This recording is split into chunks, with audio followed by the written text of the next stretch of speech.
It was definitely right to end it when it did. I mean, to come back now would just be mad, wouldn't it? Everyone must agree that you couldn't carry it on for years and years. There was nowhere really left for us to take it. It's just not even a debate for me that that was the right thing. There's not even a part of me that thinks, I wonder if we could do another one.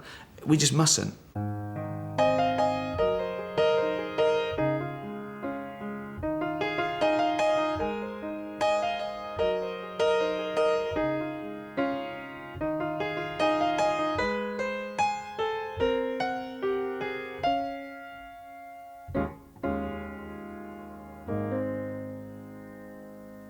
We were nobodies and we hadn't written before, hadn't directed before, hadn't acted before. But the reason they sort of let us sort of get on with it was, I think, because it didn't cost much. David Brent. One of the important things, one of the cast requirements was that we weren't known, we weren't famous. There's no point in doing, you know, a mock documentary if Julia Sawalha is playing the receptionist or something. Dawn Tinsley, receptionist. What? Do this raised, haven't you? Yeah. I'd say, at one time or another, every bloke in the office is woken up at the crack of dawn. What? The first time The Office went out, it wasn't greatly watched or greatly feted. After the focus group, they could have pulled it, because we got the joint lowest score ever of any focus group, along with women's bowls. So it's pretty bad. It must have been worrying for the BBC. You're a twat, Gareth. You're a twat and a knob end. I'm still not listening, so it's not offending me. So. Right, OK, so you won't hear this. You're a cock, you're a cock, you're a cock. You're a cock. It was this show that was on BBC Two Monday night that, with no stars in it, that could easily have fallen by the wayside, and it didn't, and it really, it hit. Gradually you become more known, and that's really weird, and everyone has their own experiences. I knew the show had sort of taken off when I was walking home one night and I was recognised by, I don't know what the PC word for them is, a tramp, a hobo, a homeless. And he was a proper one, like a young one, right? And he went, oh man, I don't know where the homeless watch it, through Dixon's window or something, right? But he went, oh man, he said, I've just been to HMV, I've just nicked a load of your DVDs. I get recognised all the time. I just moved into a place which is very close to a sixth form college. And that can be a nightmare at lunchtime or home time. They'll go crazy if a pack of them see Gareth walking past, so I've learnt all the detours. It is sort of creepy being recognised. It is creepy having your picture taken when you walk along the street. But I think as long as you handle it well, there's nothing to worry about. I think some people caught it, and some people that get in trouble, you know, with the tabloids or whatever, they do sort of caught it. You know, what you don't do is just go out every night and be seen coming out of Stringfellows or China White's pissed up or coked up, you know, with a slapper. Do you know what I mean? Just I've got to do something with my Tuesday night. Because at the moment, you know... You will never work in a place like this again. This is brilliant. Fact. Yeah? And you'll never have another boss like me, someone who's basically a chilled-out entertainer. I have so many favourite scenes. Don't really know where to start. My favourite scenes from The Office. My favourite scenes, Free love on the free love freeway. The love is free and the freeway's long. I got some hot love on the hot love highway. Ain't going home 'cause my baby's gone. She's gone. Free love on the free love freeway. My favourite episode is still episode 4, series 1. I thought episode 4 of series 1 was really good. It's so boring, but everybody sort of says episode 4 with the whole training and the whole guitar thing.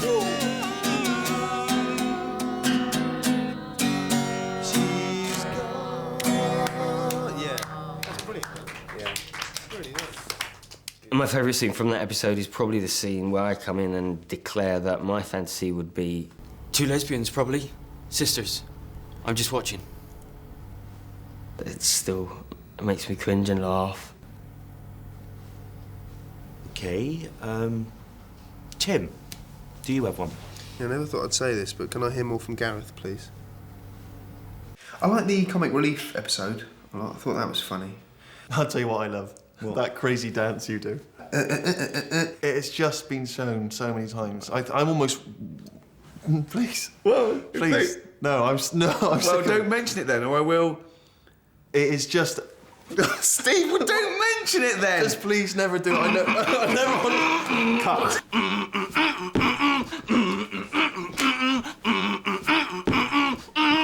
I honestly don't remember doing it. I look like an orangutan. I didn't realise my legs were so short. I got a pot belly. I got a ridiculous look on my face. And as I walk along the street... That is actually how you look. I know, but I didn't know that. The last episode of Series 2 is incredible. Dawn, can I just have a word in here? I love the point when he takes off his microphone and everything goes quiet for that last few minutes. It seemed to last an age when you were watching it, and it was like, oh, surely we can't do this. People are going to be turning, up their volume and thinking, what the hell's happened to my TV?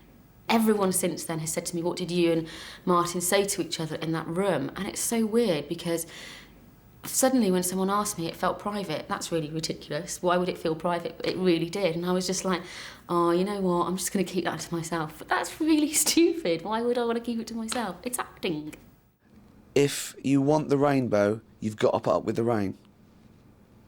Do you know which philosopher said that? Dolly Parton. Yeah. And people say she's just a big pair of tits. We were going to end it after the second series, but we thought, we could have a bit of a cliffhanger and make that complete and then come back and tie up the loose ends of the story. When we came to write the specials, we took a visit, do you remember that? We took a visit to Slough with our friend, comedian Jimmy Carr. He drove us around Slough because he's from Slough. We're looking for a place where David Brent would live, and so we think quite a nice new estate, not too expensive but not too terrible. And where are we here, Jimmy? Because this looks perfect. Sort of Fisher Price Mansions, really. This it's nice. It's it's kind of a mix of flats and houses, and they're all sort of new builds. But this is perfect. I think David Brent lives here. We tried to get everyone together for a read-through. We normally have a little read-through and everyone just reads the scripts and we'd make any changes. But I think it was impossible this time. Everyone was doing films. Mackenzie was off making films. Lucy was in America, I think. Just couldn't get anyone together. I think it was me, Ricky, and Howard Brown from the Halifax ads. I think they were the only three people there. And I only made the last hour because I was opening a leisure centre in Newport Pagnell with Big Keith. Yeah. That's not his real name. It is now. Is it? Changed it.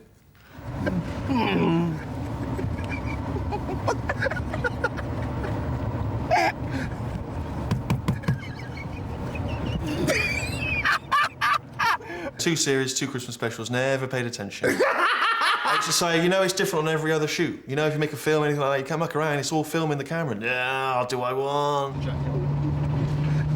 Did you see him nod at me? When I went... Rick, can you come through for a second? When we got to the Christmas specials, I thought it'd be different. Nah. Still winding up Martin, still trying to ruin scenes by just telling him stupid stuff. On the way to work, maybe Ricky had one of his great ideas, as I like to call them, and thought, not only can I make the working day longer, but how can I make it less productive? Right, please. 121, take it. Because he knows I will sometimes laugh at what he does. He kind of created a whole new bit of business. I'm coming up, so you better get a party started. Shamo.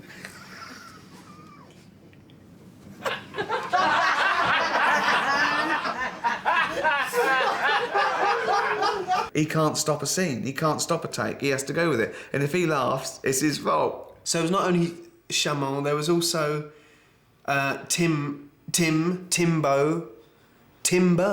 And so made this kind of sound of timber. Hey. Timbo. Timber. There was also Tim Canterbury, so we led forward to the Bishop of Canterbury. Tim Canterbury. Archbishop of Canterbury. Bishop Muzarewa. Bishop Muzarewa, he said, which is a name I have not heard since about 1980, and it really made me laugh. Bishop Muzarewa, like that. It's all good stuff. It's all good work. OK. So that's what I'm going to say. OK. Is it, though? There he is, Mr. Canterbury. Archbishop of Canterbury. Bishop Muzarewa. crushing the bishop.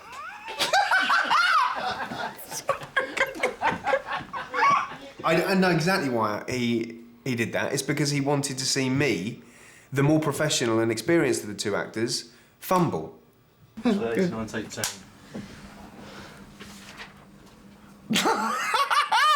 And then there's pictures. There's always pictures drawn, lots of pictures of unspeakable things. Get it, free mate. 85, take 8. Ricky likes to draw pictures and then present them to you nonchalantly so that the camera can't see. Just below the camera level, he'll present something horrific. Not right, is it? Not right. I've got those pictures. They're safe. They're my Diana letters.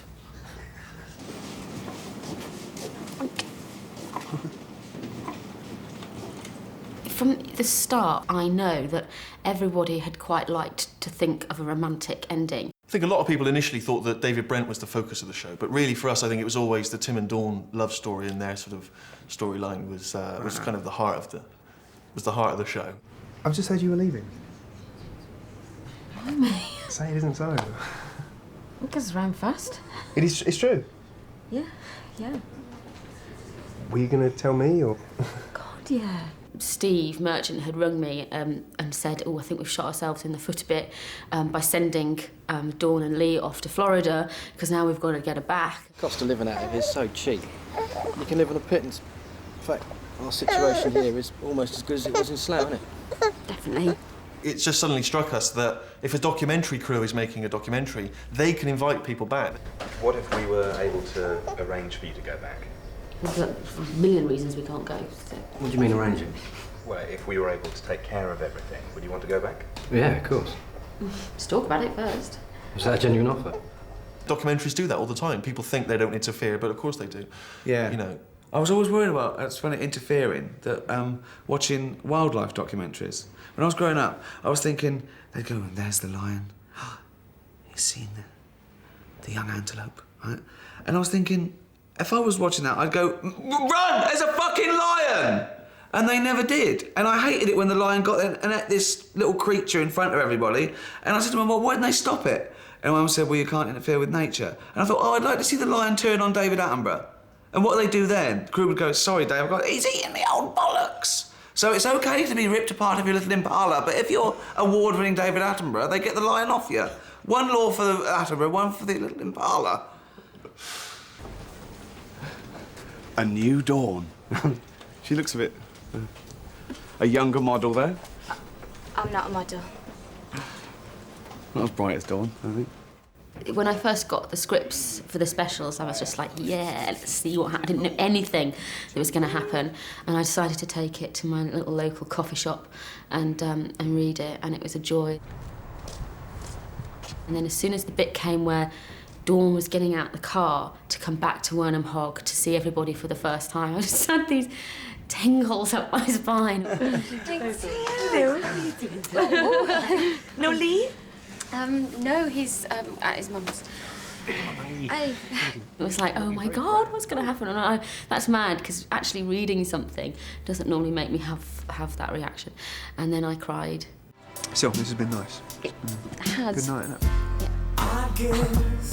Good seeing you again. Look after yourself. I will. Have a good life. I could keep in touch. Yeah, well, I might. Well. No, I will. Anyway. After the second and concluding part of the Christmas special went out. It's really nice seeing you, Don. Good to see you. I got about 14 texts on my phone from various people, you know, just saying I'm in tears and I'm crying. My mum and dad had been out at some... Kind of quite classic in its own way, quite traditional.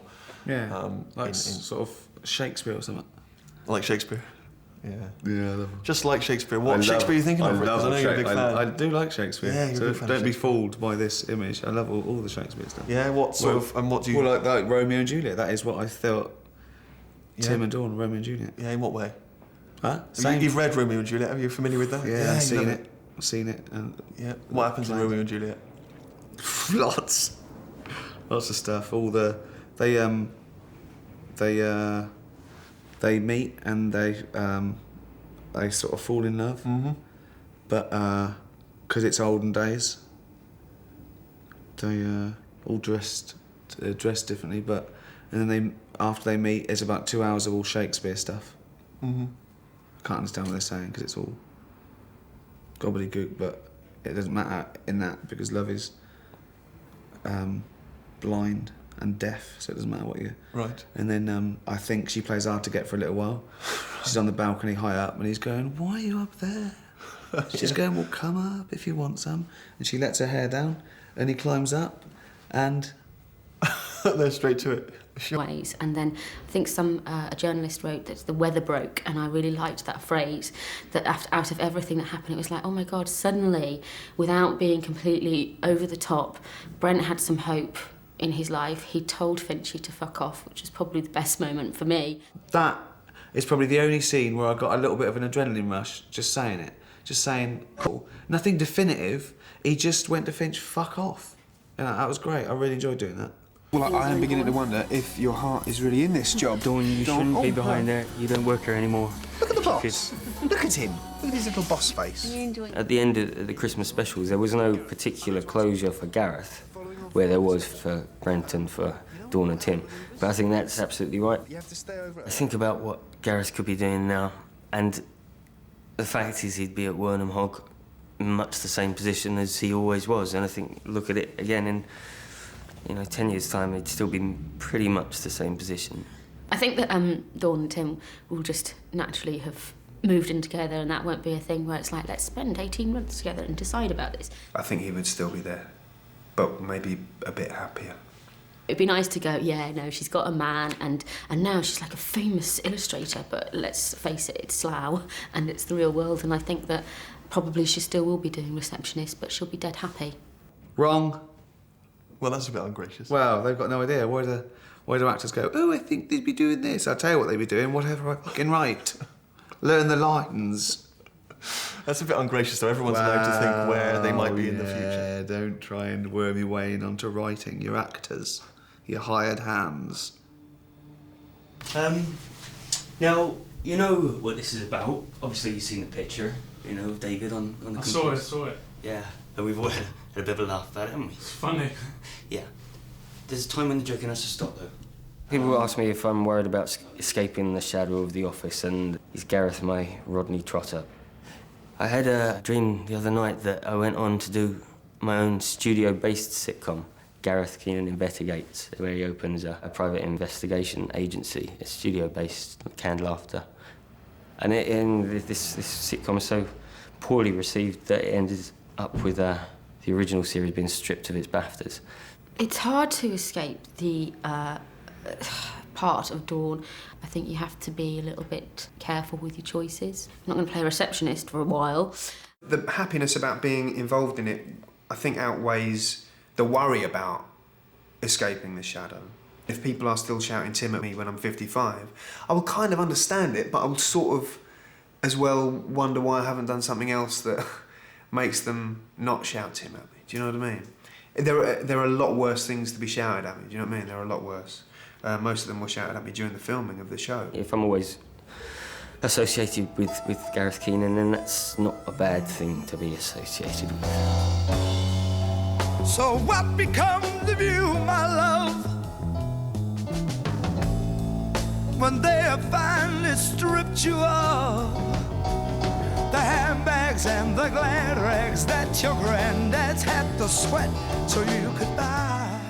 I was in New York last week for the Peabody Awards, and at the end of it, there was a girl who'd come up to me, and I had got lots of DVDs to sign and everything, and she said that she'd flown from Canada to New York in order to come and meet someone from the office.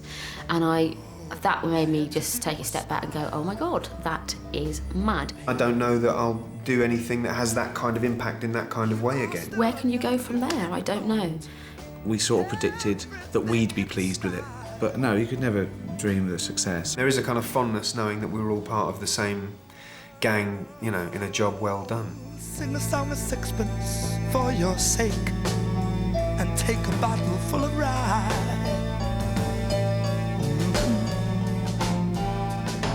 4 and 20 blackbirds in a cake, bake them all in a pie.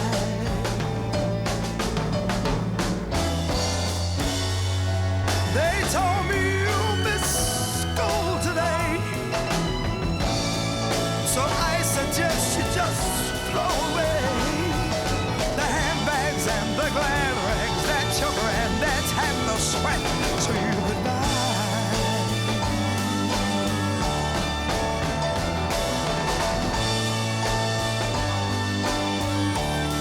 Hey, hey, baby, they told me you missed school.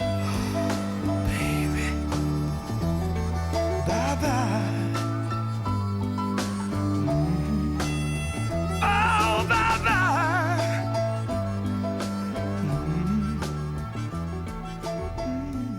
I'd be hard pushed to find a job where you laughed as much every day. Do you know what I mean? And where you were genuinely that happy to go to work.